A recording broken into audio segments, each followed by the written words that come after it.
प्यारे बच्चों, सुस्वागतम। कक्षा में आप सबका हार्दिक स्वागत है। आप सभी स्वस्थ हैं, तंदुरुस्त हैं। कक्षा में विषय में आपकी दिलचस्पी, रुचि है। इसके साथ हम अपना नया पाठ शुरू करने जा रहे हैं। देखिए, हमारे अपने देश में, विदेशों में अक्सर सद्गुणों वाले लोग, सत्कर्मी लोग, सद्गुणों से भरे हुए लोगों की कमी नहीं है। ऐसे लोगों को महापुरुष, महात्मा या संत कहते हैं। ऐसे संतों को हर एक घर में पूजा जाता है। वे पूजनीय हैं। महात्मा, महापुरुष और संतों को हम हमेशा याद करते आए हैं। ऐसे संतों को, महात्माओं को और महापुरुषों की पूजा हर एक घर में होती रही है। और बच्चों, ऐसी ढेर सारी तस्वीरें हमारे अपने घर की केवल शोभा नहीं बढ़ाती, बल्कि अपने घर को पावन और पवित्र रखने में एवं उनके आदर्शों को लेकर यह हमें मार्गदर्शन करते जाते हैं। ऐसे संतों, महात्माओं को हम हमेशा हमारे अपने हृदय में बसा लेते हैं, जिन्होंने हमें सुखद राह दिखाई है, मार्गदर्शन किया है और मार्गस्थ करते हुए हमें अच्छी राह पर ले गए हैं।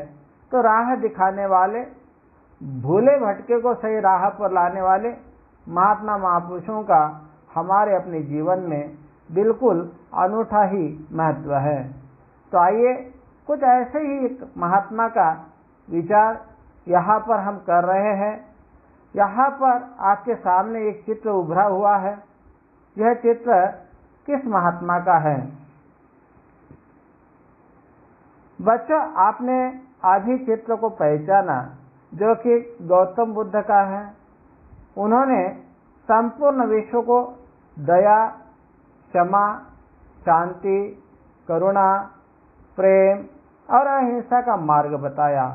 उनके जीवन के प्रेरक प्रसंग आज कथा रूप प्राप्त होते हैं और हमारे मार्गदर्शक बनते हैं। ऐसा ही एक प्रसंग है जो एक सत्य कथा है अंगुलीमाल की। अंगुलीमाल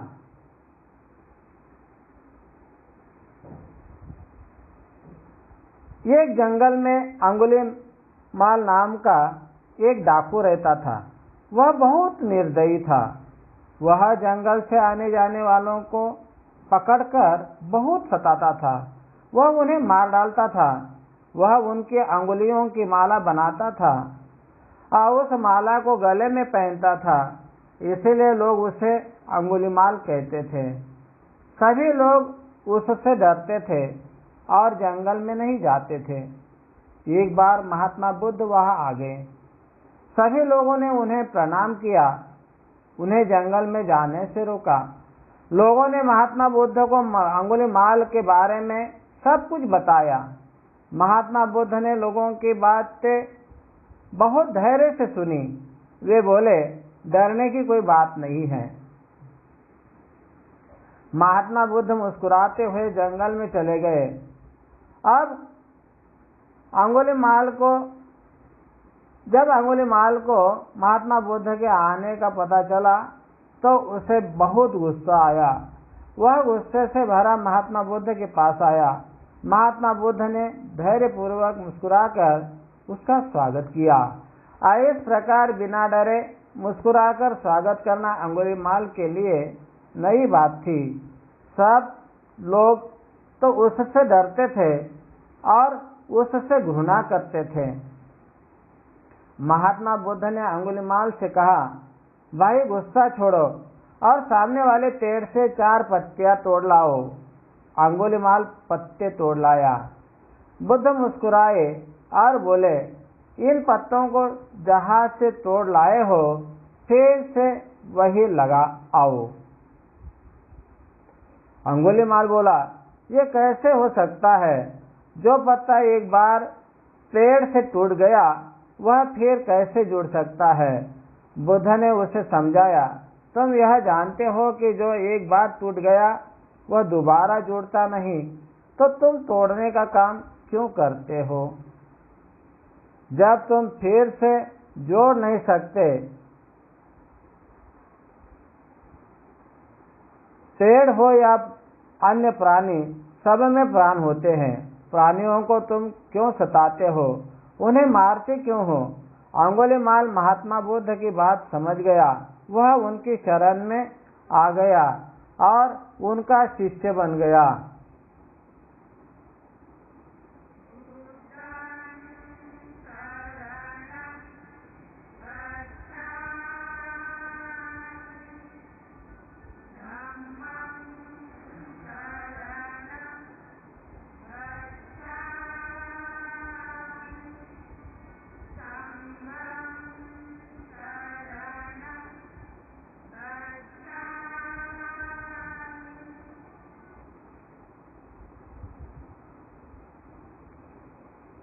तो आइए बच्चों, अब हम अंगुलीमाल इस कहानी पर विचार करेंगे। एक जंगल में अंगुलीमाल नाम का एक डाकू रहता था। बच्चों, आपको पता है ये जंगल कहाँ पर है?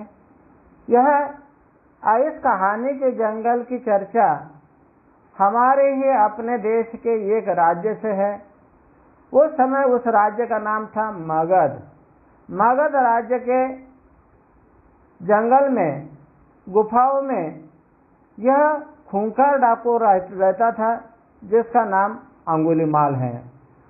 वहाँ उस बगल में ही एक गांव था, उस गांव का नाम था सोनापुर। डाकू बहुत ही निर्दयी था। निर्दयी का अर्थ शायद आपको पता होगा, आपके घरों में, गांवों में या कहीं न कहीं आसपास इस शब्द का प्रयोग आपने कभी किया होगा, या तो फिर अन्य किसी को निर्देशित करते हुए किसी ने इस शब्द का प्रयोग किया होगा, जो कि हमारे हृदय में दया के भाव न होना, दया करुणा के भाव न होना, करुणा शून्य रहना, वो कहलाता है निर्दयी। वह जंगल से आने जाने वालों को पकड़कर बहुत सताता था। तो ऐसा निर्दयी डाकू अंगुलीमाल उस जंगल से आने जाने वालों को पकड़ लेता था और पकड़कर उनको सताता था, उनका माल लूटता था, उन्हें डांटता था, यहाँ तक कि वह उन्हें मार डालता था। वह उनकी अंगुलियों की माला बनाता था। बच्चों, जब मार दिया तो फिर छोड़ देना चाहिए, लेकिन उसका आतंक अन्य लोगों में बना रहे, इसलिए मारे गए उस व्यक्ति के उंगलियों को काटना और उन उंगलियों की माला बनाकर गले में पहनना, इस प्रकार वह अपना डर बनाने के लिए, अपना आतंक जमाने के लिए उस जंगल में उस प्रकार की करतूत, उस प्रकार की हरकत क्या करता था। और यही कारण है कि लोग उसे अंगुलीमाल कहने लगे।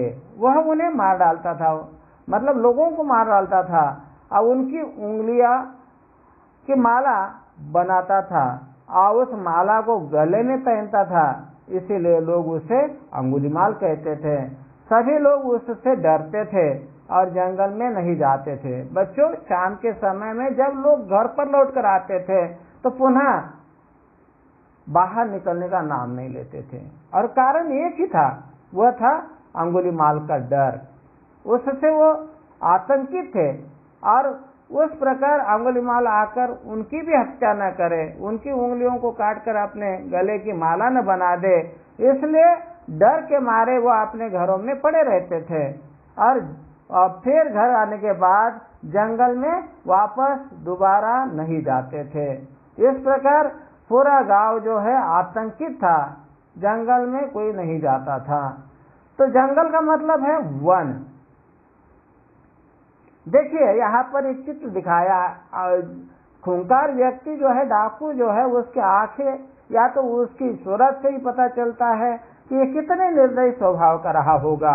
और वह देखिए, हाँ, उसके हाथ में उंगली जो कटी हुई है या काट दी गई है, उसकी माला वो गले में पहना करता था। इतना खूंखार, इतना उसे देखने के बाद ही हमें पता चलता है वो कितना निर्दयी रहा है।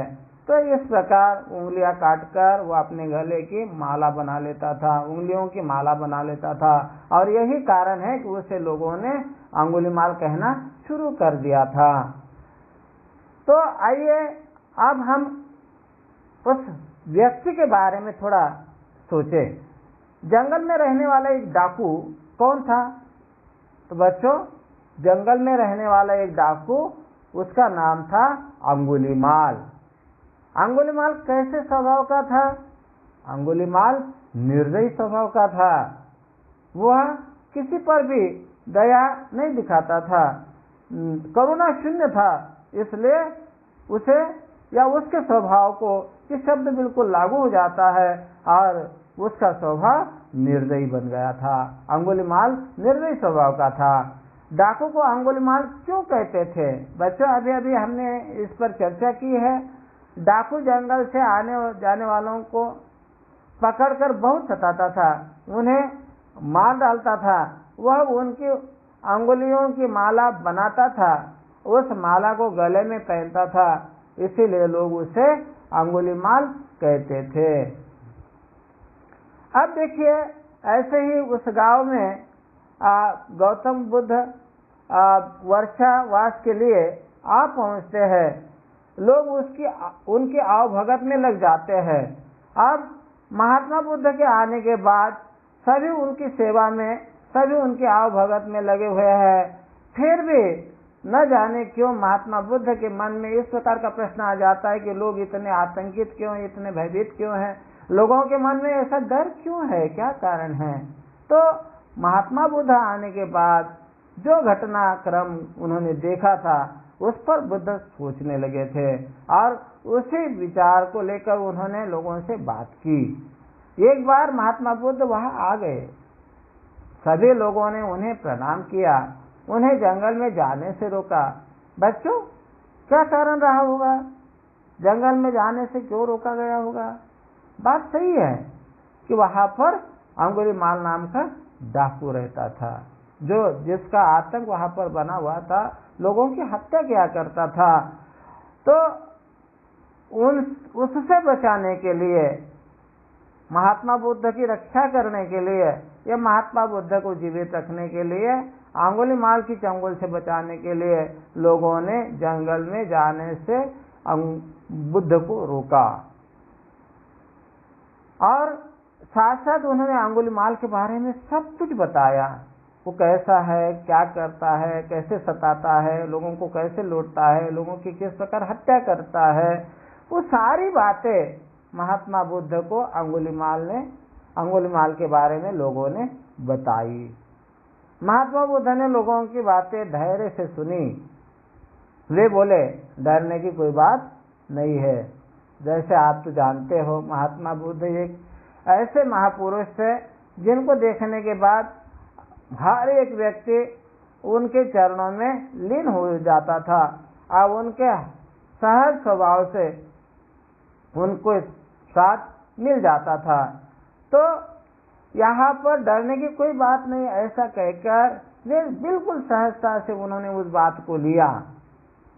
यहाँ तक कि महात्मा बुद्ध फिर अगले ही दिन उस जंगल की ओर निकल पड़े और निकलने के बाद सीधे जंगल में पहुंच गए। महात्मा बुद्ध मुस्कुराते हुए जंगल में चले गए।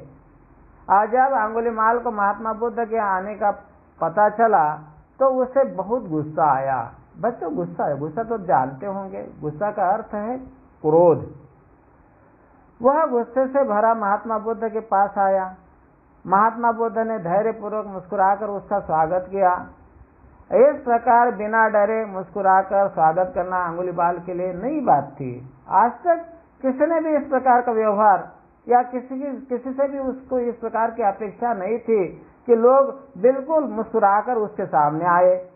यहाँ पर महात्मा बुद्ध जो है मुस्कुराकर उनका स्वागत करते हैं। स्वागत का मतलब आप जानते होंगे, आने जाने वालों का अभिनंदन करना और उनके बारे में अभिनंदनीय बातें सोचना और स्वागत करते हुए फिर यहाँ पर अंगुलीमाल को उन्होंने बिल्कुल सहजता से लिया। जो अपेक्षा अंगुलीमाल को नहीं थी वही बात हो गई। सब लोग तो उससे डरते थे और उससे घृणा करते थे। हर एक व्यक्ति जो है वहां का रहने वाला अंगुलीमाल से डरता था, उससे घृणा करता था। तो ऐसा ही लगा महात्मा बुद्ध को देखने के बाद अंगुलीमाल के मन में भी ऐसे ही विचार आए कि अब महात्मा बुद्ध डरेंगे, हटेंगे, रोएंगे, चिल्लाएंगे, वहां से भागने का प्रयास करेंगे। लेकिन महात्मा बुद्ध ने ऐसा कुछ नहीं किया। वे डटे रहे, साहस के साथ, निडरता के साथ उसका सामना करते रहे। एक व्यक्ति जो है निर्दयी है, दूसरा जो है दयावान है। दयावान व्यक्ति जो है, बच्चों आप जानते होंगे कि हम आग को काबू में लाने के लिए उसमें तेल नहीं डालते हैं, उससे भड़काने का प्रयास नहीं करते हैं, बल्कि उसे पानी से बुझा देते हैं। तो इसी प्रकार काम करना चाहिए। हमेशा क्रोध को प्रेम से जीतना चाहिए। ये प्रेम पूर्वक बातें जो है महात्मा बुद्ध ने समाई हुई थी। देखिए, धैर्य, धैर्य का अर्थ है शांति के साथ कदम उठाना। गुस्सा का अर्थ है क्रोध। गुस्सा का विलंब होगा खुश, धैर्य का विलंब होगा बेचैन। और स्वागत का अर्थ मैंने इससे पहले बताया कि किसी मान्य या प्रिय के आने पर आगे बढ़कर आदर पूर्वक किया जाने वाला अभिनंदन। बच्चों, इससे पहले मैंने आपको बताया था कि वर्षावास बिताने के लिए जबकि जंगल के बगल में ही जो सोनापुर नाम का गांव है, उस गांव में महात्मा बुद्ध आ जाते हैं। बुद्ध को रोकने का प्रयास किया जा रहा है, बस लेकिन बुद्ध जो है नहीं मानते हैं। वे नहीं माने और जंगल की ओर चल पड़े। उससे पहले जो सभा वहां पर आयोजित की गई थी, उस सभा के ये दृश्य है। लोग समझाते हैं, अनुनय विनय करते हैं कि वहां मत जाओ, लेकिन महात्मा बुद्ध जो है वह चले ही जाते हैं और डटे रहते हैं अंगुलीमाल के सामने। देखो, अब लोगों ने भगवान बुद्ध को किस बात से सावधान किया आप जानते हैं। लोगों ने भगवान बुद्ध को जंगल जाने से रोका। क्या कारण रहा है जंगल से जाने से रोकने का? तो वहां पर एक भयानक, भयंकर, खूंखार डाकू रहा करता था, जिसका नाम है अंगुलीमाल। अंगुलीमाल को गुस्सा क्यों आया? अंगुलीमाल को जंगल में महात्मा बुद्ध के आने का पता चला तो उसे बहुत गुस्सा आया। भगवान बुद्ध ने अंगुलीमाल का स्वागत कैसे किया? भगवान बुद्ध ने अंगुलीमाल का धैर्यपूर्वक मुस्कुराकर स्वागत किया। तो बच्चों, यहाँ पर अगर हम किसी का स्वागत इस प्रकार करते हैं, या तो फिर आते ही अगर हम चिल्लाना शुरू कर दे, हम क्रोधित हो जाए, तो आने वाला आगंतुक जो है या फिर हमारे घर आने वाले अतिथि जो है वो हमें कुछ अलग ही असभ्यता का ये व्यवहार उनसे बर्दाश्त नहीं किया जाएगा। परंतु भगवान बुद्ध जो है उनमें उस प्रकार की शांति है और उनमें दया है, करुणा है, क्षमा करने के भाव है, और इसीलिए उन्होंने बिल्कुल धैर्यपूर्वक मुस्कुराकर अंगुलीमाल का स्वागत किया। देखिए, यहाँ पर निर्दयी व्यक्ति का स्वभाव इसी प्रकार रहता है, वो जो कि अंगुलीमाल यहाँ पर तलवार लेकर दौड़ पड़ते हैं। क्रोधित हो गया है अंगुलीमाल और टूट पड़ा है बुद्ध पर। बिल्कुल विनय के साथ साथ, विनम्र के साथ साथ महात्मा बुद्ध ने अंगुलीमाल को काबू में लाया। महात्मा बुद्ध ने अंगुलीमाल से कहा, भाई गुस्सा छोड़ो और सामने वाले पेड़ से 4 पत्तियां तोड़ लाओ। देखा कि आपने अभी इससे पहले एक चित्र में जो चित्र है कि क्रोधित हुआ अंगुलीमाल बुद्ध पर टूट पड़ता है। अब उसका गुस्सा तोड़ने के लिए महात्मा बुद्ध ने अंगुलीमाल से कहा, भाई गुस्सा छोड़ो और सामने वाले पेड़ से 4 पत्तियां तोड़ लाओ। अंगुलीमाल को ऐसा लगा कि महात्मा बुद्ध और इस प्रकार का सवाल करे और इस प्रकार की बात करे, मैं तो पूरा पेड़ ही उखाड़ कर लाऊंगा। ऐसा महात्मा बुद्ध को अंगुलीमाल ने कहा कि केवल पत्तियों की क्या बात है, मैं तो पेड़ उखाड़ कर आपके सामने पेश करूंगा। देखिए आप, महात्मा बुद्ध ने कहा नहीं नहीं, पेड़ नहीं चाहिए, पेड़ की बजाय हमें क्या चाहिए, 4 पत्तियां चाहिए। पेड़ से 4 पत्तियां तोड़ लाने के लिए महात्मा बुद्ध ने अंगुलीमाल से कहा। और अंगुलीमाल जो है वो कहता है कि मैं सर्वशक्तिशाली हूं, यहाँ पर ऐसा कोई व्यक्ति नहीं कि जो मेरे शक्ति का सामना करे। तो महात्मा बुद्ध कहते मैंने भी वही बात कही है कि अगर आप में इतनी शक्ति है तो जाओ और 4 पत्तियां तोड़ लाओ। अंगुलीमाल गया और पत्ते तोड़ लाया।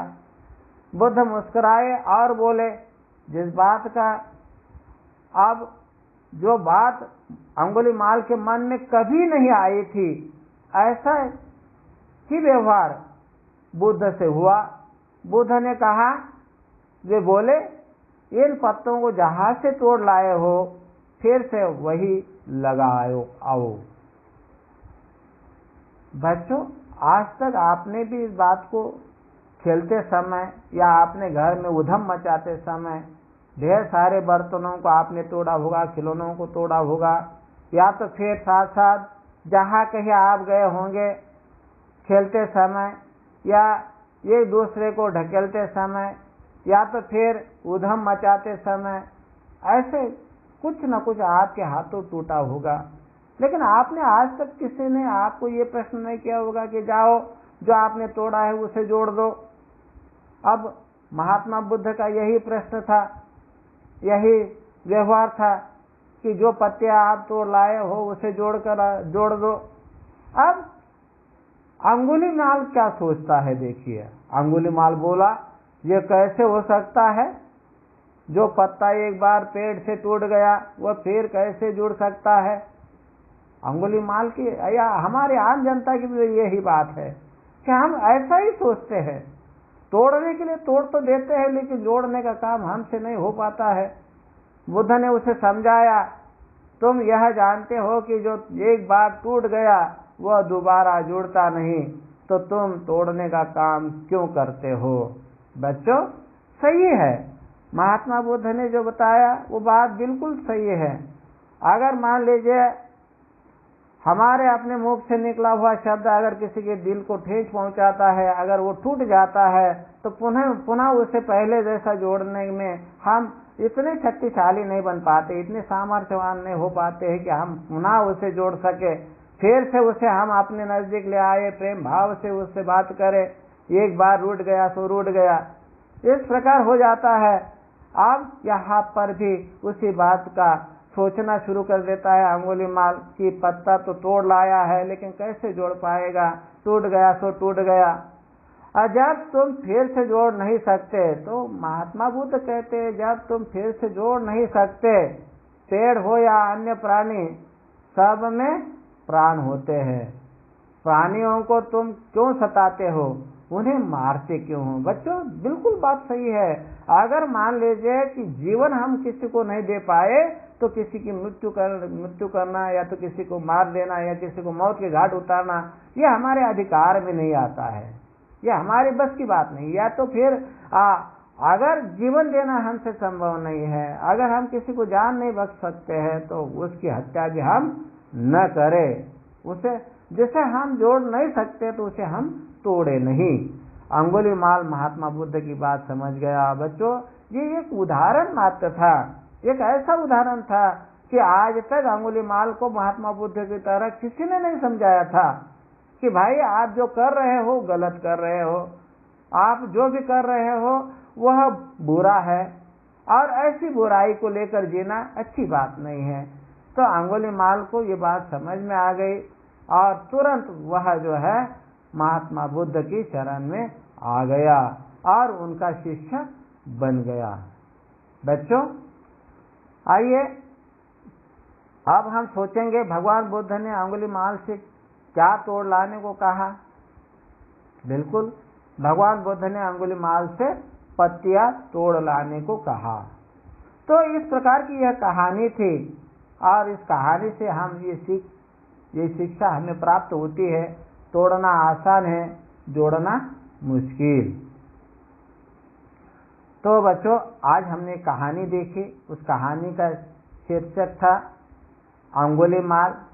अंगुलीमाल एक बुरा व्यवहार करने वाला, लोगों की हत्या करने वाला, लोगों को सताने वाला, या जिसके आतंक से उस जंगल में कोई जाने के लिए तैयार नहीं होता है, इतना डर लोगों के मन में पैदा करने वाला वो था अंगुलीमाल।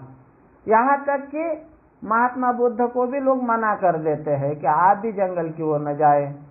बच्चों आपको बता दूं कि जो पत्ता तोड़ने के बाद उसे फिर से जोड़ना चाहिए, या फिर एक बार हम तोड़ते हैं तो उसे जोड़ नहीं पाते, इस बात को अंगुलीमाल समझ गए। और समझने के बाद फिर पुनः इस प्रकार की हम गलती न करें, ये बुरा व्यवहार है, ऐसा नहीं करना चाहिए, फिर से मुझसे इस प्रकार की गलती नहीं होगी। ये बात समझ में आ गई। उन्होंने उस बात को, अपनी बुराई को, अपने बुरे भाव को समझ लिया और उसे सुधार कर लिया, उसमें सुधार लाया, और उस दिन से उसने बुराई को छोड़ा, और बुराई को छोड़ते हुए वह महात्मा बुद्ध की शरण में आ गया। बच्चों परिवर्तन ये इस प्रकार का होता है, लोगों को परिवर्तित करने का काम, उनमें बदलाव लाने का काम। बुरी बातें भले ही घटित होती हो, लेकिन बुरा है ये इस प्रकार का, जब हमें पता होता है तब हम उस बुराई को छोड़ते हैं, त्यागते हैं, और त्यागने के बाद फिर सही रास्ता हमारे पास सामने खुल जाता है, हम सही रास्ते पर आ जाते हैं, सदाचार में विश्वास करने लगते हैं, सद्व्यवहार में विचार करने लगते हैं, सद वृत्ति में व्यवहार करने लगते हैं, और उस प्रकार हम आगे बढ़ते आगे मार्गस्थ हो जाते हैं और एक मार्ग अपनाते हैं जो पुनः हमें बिल्कुल अच्छी राह दिखाता है। तो इसी प्रकार हुआ, महात्मा बुद्ध के सानिध्य में आने के बाद अंगुलीमाल का जीवन परिवर्तित हुआ। अंगुलीमाल के जीवन में एक परिवर्तन आया, ऐसा परिवर्तन आया कि भविष्य में यही एक उसी गांव में रहता है, लोगों की सेवा करता है, लोगों के लिए काम में आता है, लोगों का हर एक काम करने में तत्पर रहता है, यहाँ तक कि भविष्य में यही व्यक्ति जो है सन्यासी हो जाता है, साधु बनता है, महात्मा बनता है। और यही महात्मा जो है अब अंगुलीमाल नहीं रहता है, जिसका नाम बन जाता है अहिंसिका। क्या नाम होता है उसका, फिर बाद में क्या नाम धारण कर लेता है, अहिंसिका। तो बच्चों यह परिवर्तन आया था, जबकि हम भी हर रोज कोई ना कोई ऐसा घटिया काम करते हैं, ऐसा बुरा काम करते हैं। अगर हमारे समझ में आ गया कि बुरा है, उस प्रकार का व्यवहार हम न करें, तो निश्चित इस कहानी का कोई फायदा होगा। निश्चित हम अपने बुरे स्वभाव को, हम अपने बुरे व्यवहारों को ढूंढे, खोजे और अपने आप में परिवर्तन करें। यही आशय, यही विषय और यही यहाँ पर शिक्षा इस कहानी से मिलती है। तो आओ बच्चों, इस कहानी से मिलने वाली शिक्षा पर हम विचार करने जा रहे हैं। इस कहानी से हमें यही शिक्षा मिलती है कि कोई भी कितना भी बुरा क्यों न हो, वह बदल सकता है। बच्चों अंगुलीमाल बुराई का प्रतीक है, हमें भी कोई ना कोई बुराई है, हमें भी कोई ना कोई बुराई है। जरूरत इस बात की है कि हम अपने अंदर की बुराई को पहचाने और उसे खत्म करें। तो बच्चों अंगुलीमाल इस कहानी से क्या शिक्षा मिलती है? अंगुलीमाल इस कहानी से तोड़ना आसान, जोड़ना मुश्किल, यही शिक्षा मिलती है। और साथ साथ दूसरी ये भी शिक्षा मिलती है कि हम अपने बुरे आचरण को, हम अपनी बुराई को ढूंढे और बुराई को ढूंढकर उसमें परिवर्तन लाए, उसमें बदल कर दे, वह बदलकर हम अपना नया जीवन ढूंढे।